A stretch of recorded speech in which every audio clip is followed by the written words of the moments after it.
പാടാത്ത പൈങ്കിളി എന്ന പരമ്പരയിലൂടെ അഭിനയ രംഗത്തേക്കെത്തിയ സീരിയൽ നടിയാണ് അഞ്ജിത. മലയാളത്തിലെ എക്കാലത്തെയും സൂപ്പർ ഹിറ്റായ പാടാത്ത പൈങ്കിളി അടക്കം നിരവധി സീരിയലുകൾ മലയാളികൾക്ക് സമ്മാനിച്ചിട്ടുള്ള സംവിധായകനായ സുധീഷ് ശങ്കറിന്റെ ഭാര്യ കൂടിയാണ് അഞ്ജിത. ഒരു നർത്തകിയുമാണ്.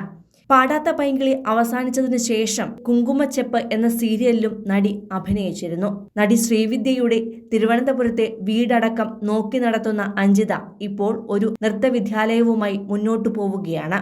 ഇപ്പോഴിതാ അഞ്ജിതയെ തേടി വാട്സാപ്പിലെത്തിയ ഒരു മെസ്സേജ് അപ്രതീക്ഷിതമായി നടിയെ വീഴ്ത്തിയത് ഒരു വലിയ ചതിക്കുഴിയിലേക്കാണ്. മിനിഞ്ഞാന്ന് ഞായറാഴ്ചയാണ് ഈ സംഭവം അരങ്ങേറിയത്. പ്രശസ്ത നർത്തകിയും ഒറീസക്കാരിയുമായ രഞ്ജന ഗൗഹർ അഞ്ജനയുടെ അടുത്ത കൂട്ടുകാരിയാണ്.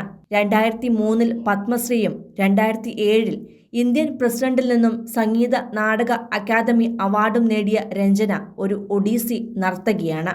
19-ാം തീയതി ഉച്ചയോടെയാണ് രഞ്ജനയുടെ വാട്സാപ്പിൽ നിന്ന് ഒരു മെസ്സേജ് അഞ്ജിതയുടെ ഫോണിലേക്ക് വന്നത്. ആ മെസ്സേജ് ഇങ്ങനെയായിരുന്നു: ചോദിക്കുന്നതിൽ നാണക്കേടുണ്ട്. എന്റെ അക്കൗണ്ടിന് ചെറിയ ഒരു പ്രശ്നം. കുറച്ചു പണം ട്രാൻസ്ഫർ ചെയ്ത് തരുമോ എന്നായിരുന്നു മെസ്സേജ്. ഇത് കണ്ടയുടൻ അഞ്ജിത രഞ്ജനയെ ഫോൺ വിളിച്ചു. പക്ഷെ അവർ കോൾ എടുത്തില്ല. ഇത്രയും വലിയ ഒരാൾ തന്നോട് പണം ചോദിക്കുന്നതിന്റെ വിഷമം കൊണ്ടാവും കോൾ എടുക്കാത്തത് എന്ന് കരുതി. രഞ്ജന ഇടയ്ക്കിടയ്ക്ക് അഞ്ജിതയെ ഫോൺ ചെയ്യാറുണ്ട്.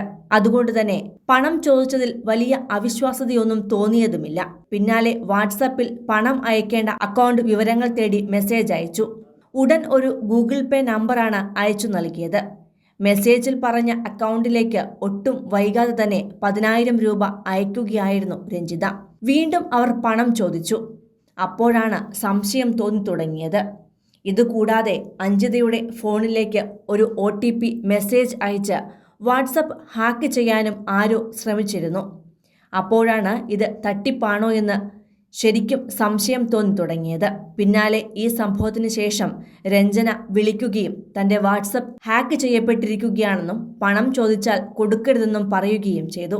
അപ്പോഴേക്കും രഞ്ജനയുടെ അക്കൗണ്ടിൽ നിന്നും പണം പോയിരുന്നു. അടുത്ത ദിവസം പണം തിരികെ നൽകാമെന്ന് പറഞ്ഞാണ് തട്ടിപ്പുകാർ പണം തട്ടിയെടുത്തത്. പിന്നീട് രഞ്ജന വാട്സപ്പ് പരിശോധിച്ചപ്പോഴാണ് തന്റെ പേരിൽ തട്ടിപ്പ് നടക്കുന്നത് മനസ്സിലായത്. തുടർന്ന് അഞ്ജിതയെ വിളിച്ച് ഇനി പണം നൽകരുതെന്ന് ആവശ്യപ്പെടുകയും ചെയ്തു. പിന്നാലെ പരാതിയുമായി പോലീസിനെ സമീപിക്കുകയായിരുന്നു അഞ്ജിത. ആളുകളുടെ അനുകമ്പയെ മുതലെടുത്താണ് തട്ടിപ്പുകാർ ഇവിടെ വിലസുന്നത്.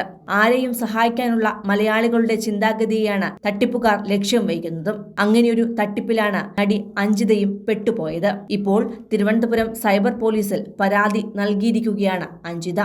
സിനിമ, ഫാഷൻ, ലൈഫ് സ്റ്റൈൽ വാർത്തകൾക്കായി മലയാളി ലൈഫ് സബ്സ്ക്രൈബ് ചെയ്യൂ. ലേറ്റസ്റ്റ് അപ്ഡേറ്റ്സിനായി ബെൽ ബട്ടണും അമർത്തൂ.